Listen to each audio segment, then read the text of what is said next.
Hello ನಮಸ್ಕಾರ. ಇವತ್ತು ನಾನು ಅಕ್ಕಿ ಶಾವಿಗೆದು ಮೈಸೂರು ಸ್ಟೈಲಲ್ಲಿ ಶಾವಿಗೆ ಉಪ್ಪಿಟ್ಟು ತೋರಿಸ್ತಾ ಇದ್ದೀನಿ. ಮದುವೆ ಮನೇಲಿ ಮಾಡೋ ರೀತಿಯಲ್ಲಿ, ಪಕ್ಕ ಮದುವೆ ಮನೇಲಿ ಮಾಡೋ ರೀತಿಯಲ್ಲಿ ನಿಮಗೆ ತೋರಿಸ್ತಾ ಇದ್ದೀನಿ. ಶಾವಿಗೆ ತೊಗೊಂಡಿದ್ದೀನಿ, ಅಕ್ಕಿ ಶಾವಿಗೆ. ಇದು ತುಂಬ ಇದು ಸಪ್ರೇಟ್ ಮಾಡೋಕ್ಕೆ ಬರೋದಿಲ್ಲ, ಬೇರೆ ಥರ ಸಣ್ಣ ಸಣ್ಣದು ಬರುತ್ತಲ್ಲ ಆ ಥರ ಅಲ್ಲ. ಅಕ್ಕಿ ಶಾವಿಗೆ ಬರೋದೇ ಹೀಗೆ. ನಾನು ಇಬ್ಬರು ಲೆಕ್ಕದಲ್ಲಿ ತೋರಿಸ್ತಾ ಇರೋದು. ನೋಡೋಕ್ಕೆ ತುಂಬ ಅನ್ನಿಸ್ತಾ ಇದೆ, ಬಟ್ ಆಗದೇ ಇದು ಸ್ವಲ್ಪ. ಆಮೇಲೆ ಇದು ನವಿಲುಕೋಸು, ಕ್ಯಾಪ್ಸಿಕಮ್ಮು, ಶುಂಠಿ ಹೆಚ್ಚಿಟ್ಕೊಂಡಿದ್ದೀನಿ, ಒಂದು 5 ಹಸಿಮೆಣ್ಸಿನ್ಕಾಯಿ, ಕರಿ ಲೀವ್, ಕರಿಬೇ ಎಲೆ. ಆಮೇಲೆ ಇದು ಆಲೂಗಡ್ಡೆ, ಬಟಾಣಿ. ನಿಮ್ಗೆ ಯಾವ ತರಕಾರಿ ಬೇಕೋ ಆ ತರಕಾರಿ ತೊಗೊಳ್ಳಿ. ಒಗ್ಗರಣೆಗೆ ಸಾಸಿವೆ ಹಾಗೂ ಉದ್ದಿನಬೇಳೆ, ಕಡಲೆಬೇಳೆ, ಶೇಂಗಾ ಇದಿಷ್ಟನ್ನು ಒಗ್ಗರಣೆಗೆ ತೊಗೊಂಡಿದ್ದೀನಿ. ಇದು ಪಕ್ಕ ಮೈಸೂರು ಸ್ಟೈಲ್ ಶಾವಿಗೆ ಉಪ್ಪಿಟ್ಟು ತೋರಿಸ್ತಾ ಇರೋದು. ಮದುವೆ ಮನೇಲಿ ಮಾಡೋ ರೀತಿಯಲ್ಲೇ ತೋರಿಸ್ತಾ ಇದ್ದೀನಿ. ಓಕೆ, ಸ್ಟಾರ್ಟ್ ಮಾಡೋಣ. ಮಾಡೋ ಮೆಥಡ್ ತೋರಿಸ್ತೀನಿ. Okay guys, 2 table spoon oil ಹಾಕಿದ್ದೀನಿ. ಸಾಸಿವೆ ಹಾಕ್ತಾಯಿದ್ದೀನಿ.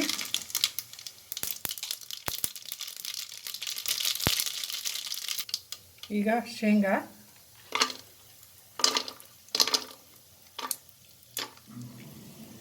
ಸ್ವಲ್ಪ ಫ್ರೈ ಆಗಲಿ. ಈಗ ಉದ್ದಿನಬೇಳೆ, ಕಡಲೆಬೇಳೆ,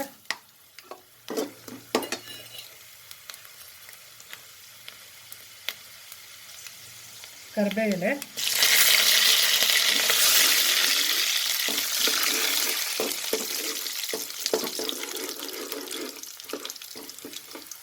ಈಗ ಆನಿಯನ್ ಆಗಲೇ ತೋರ್ಸೋದು ಮರ್ತಿದ್ದೆ. 2 ಆನಿಯನ್ ತೊಗೊಂಡಿದ್ದೀನಿ, ಮೀಡಿಯಮ್ ಸೈಜಿಂದು.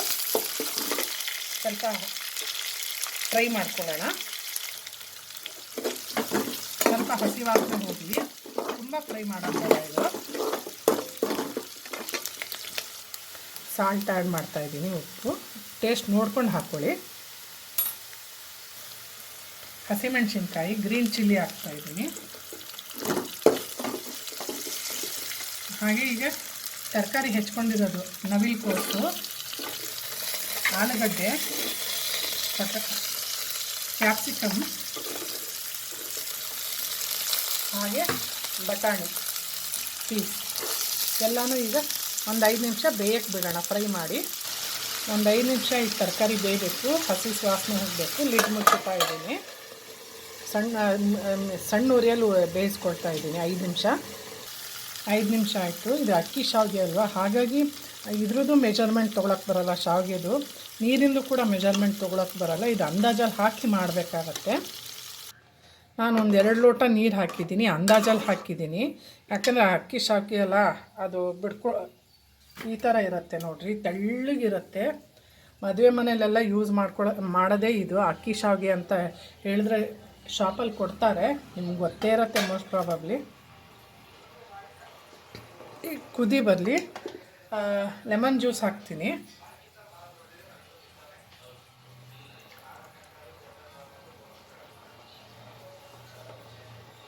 ಇದಕ್ಕೆ ಒಂದು ಅರ್ಧದಿಂದ 3/4 ಸ್ಪೂನ್ ಸಕ್ಕರೆ ಆ್ಯಡ್ ಮಾಡ್ತಾಯಿದ್ದೀನಿ. ಸಣ್ಣ ಸ್ಪೂನ್ ನಂದು, ಹಾಗಾಗಿ 1 ಸ್ಪೂನ್ ತೊಗೊಳ್ತಾ ಇದ್ದೀನಿ. ಹಾಗೆ ಶುಂಠಿ ಹೆಚ್ಕೊಂಡಿದ್ದು ಅದು ಆ್ಯಡ್ ಮಾಡ್ತಾಯಿದ್ದೀನಿ. ಈಗ ಕುದಿ ಬರಲಿ. ಓಕೆ, ಈಗ ಕುದೀತಾ ಇದೆ. ಈಗ ಶಾವಿಗೆ ಆ್ಯಡ್ ಮಾಡ್ತೀನಿ.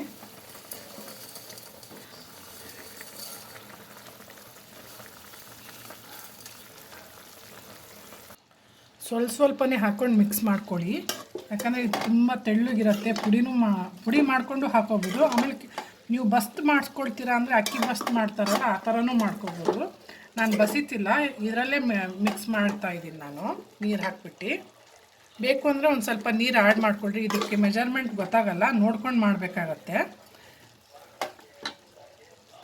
ನಾನು ಇನ್ನೂ ಒಂದು ಅರ್ಧ ಲೋಟ ನೀರು ಹಾಕ್ಕೊಂಡೆ, ನೋಡ್ಕೊಂಬಿಟ್ಟು ಹಾಕ್ಕೊಳ್ಳಿ. ಇದು ಈಗ ಸಣ್ಣ ಉರಿಯಲ್ಲೇ ಬೇಯಕ್ಕೆ ಬಿಡ್ತೀನಿ. ನಾನೀಗ ಮುಚ್ಚುತ್ತೀನಿ, ಲಿಡ್ ಮುಚ್ಚಿ ಒಂದು 5 ನಿಮಿಷ ಬಿಡ್ತೀನಿ ಬೇಯಕ್ಕೆ. ನಂತರ ನೋಡೋಣ ಹೇಗಾಗತ್ತೆ ಅಂತ. ಓಕೆ, ಲಿಡ್ ಮುಚ್ಚಿದ್ದೀನಿ. ಒಂದು 3 ರಿಂದ 4 ನಿಮಿಷ ಸಾಕು. ಇದು ಬೇಗ ಅಕ್ಕಿ ಶಾವಿಗೆ ಬೇಯ್ಕೊಂಬಿಡುತ್ತೆ. ಓಕೆ ಗೈಸ್, ನೋಡಿ ಇಲ್ಲಿ ಆಯಿತು. ತುಂಬ ಚೆನ್ನಾಗಿ ಬಂದಿದೆ. ನಾನು ಬಸ್ತ್ ಮಾಡಿಲ್ಲ, ಅದರಲ್ಲೇ ಹಾಕಿ ಮಾಡಿದೆ. ನಾನು ಅಂದಾಜಲ್ಲಿ 2 ಲೋಟ ನೀರು ಹಾಕಿ ಮಾಡಿದ್ದೀನಿ. ನೀವು ಬಸ್ತ್ ಮಾಡ್ಕೊಳ್ಳೋದಿದ್ರೆ ಮಾಡ್ಕೊಳ್ಳಿ. ಉಪ್ಪಿಟ್ಟು ರೆಡಿ ಆಗಿದೆ. ದಯವಿಟ್ಟು ಕಮೆಂಟ್ ಬಾಕ್ಸಲ್ಲಿ ತಿಳಿಸಿ ಹೇಗಾಗಿತ್ತು ಅಂತ ಉಪ್ಪಿಟ್ಟು ಟೇಸ್ಟ್ ಮಾಡಿ ಒಮ್ಮೆ ಕಮೆಂಟ್ ಬಾಕ್ಸಲ್ಲಿ ತಿಳಿಸಿ. ಇಷ್ಟ ಆದರೆ ರೆಸಿಪಿ ಲೈಕ್ ಕೊಡಿ, ಇಷ್ಟ ಆಗಿಲ್ಲ ಅಂದರೆ ಡಿಸ್ಲೈಕ್ ಕೊಡಿ. ಬಟ್ ಈ ಮೆಥಡಲ್ಲಿ ಮಾಡೋದು ಮರಿಬೇಡ್ರಿ, ತುಂಬಾ ರುಚಿಯಾಗತ್ತೆ. ಓಕೆ ಗೈಸ್, ನೋಡಿ ಉಪ್ಪಿಟ್ಟು ರೆಡಿ, ಶಾವಿಗೆ ಉಪ್ಪಿಟ್ಟು. ದಯವಿಟ್ಟು ಇಷ್ಟ ಆದರೆ ಲೈಕ್ ಕೊಡಿ, ಸಬ್ಸ್ಕ್ರೈಬ್ ಮಾಡಿ. ಇಷ್ಟ ಆಗಿಲ್ಲ ಅಂದರೆ ಡಿಸ್ಲೈಕ್ ಮಾಡಿ. ಓಕೆ, ಟೇಕ್ ಕೇರ್, ಬಾಯ್ ಬಾಯ್ ಗೈಸ್.